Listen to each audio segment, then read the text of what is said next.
성도를 위한 PT 여섯 번째, 사람. 하나님의 형상의 주요한 좌소가 가슴과 마음 혹은 영혼과 그 능력에 있다 해도 인간의 어느 부분에도 심지어는 육체 자체에도 그 광채의 얼마가 빛나지 않는 곳은 없다. 사람에 관해 이해하려면 사람이 처음 창조되었을 때와 타락한 이후의 상태를 함께 이해해야만 합니다. 먼저 사람이 처음 창조되었을 때의 상태를 살펴보겠습니다. 사람은 하나님의 형상대로 지음을 받았고 영혼과 육체가 있는 상태로 창조되었습니다.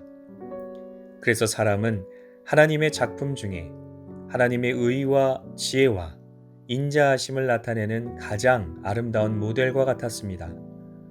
하나님의 형상은 사람의 영혼에 깊이 새겨져 사람의 사람됨을 가능하게 하였습니다. 사람의 영혼에 깊이 새겨진 사람의 사람됨을 우리는 인성이라고 부르기도 합니다. 하나님께서 사람의 영혼 가운데 새겨주신 그 영광은 사람의 영혼뿐만 아니라 사람의 육체를 포함한 전 존재를 통해 빛났습니다. 왜냐하면 사람의 육체는 영혼이 거하는 곳이고 영혼은 하나님의 형상이 거하는 곳이기 때문입니다. 그렇습니다. 하나님의 형상대로 지음을 받은 사람의 영혼은 이성으로 선악을 분별할 수 있었고 의지로 선한 뜻을 행할 수 있었습니다.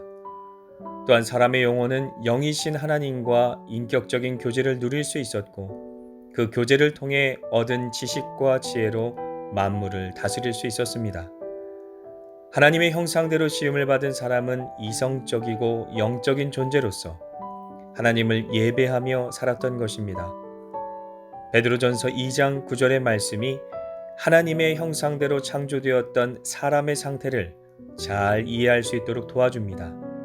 오직 너희는 택하신 족속이요 왕같은 제사장들이요 거룩한 나라요 그의 소유된 백성이니 이는 너희를 어두운 데서 불러내어 그의 기이한 빛에 들어가게 하신 자의 아름다운 덕을 선전하게 하려 하심이라.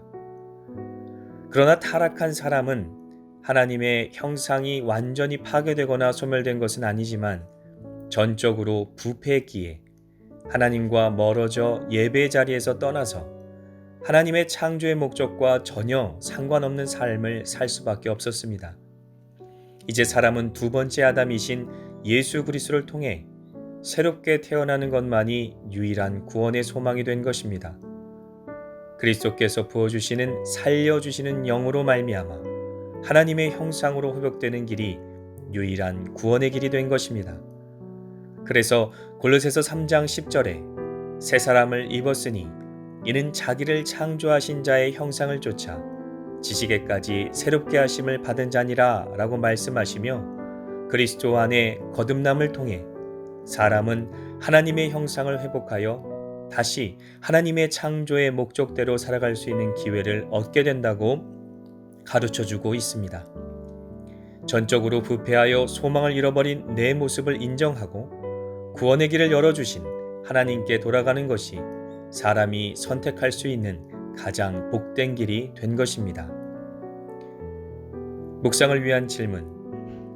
하나님의 형상이 회복되는 것과 우리의 구원은 어떤 관계가 있을까요? 하나님께서 우리를 창조하신 목적과 구원하신 목적을 깊이 생각해 봅시다.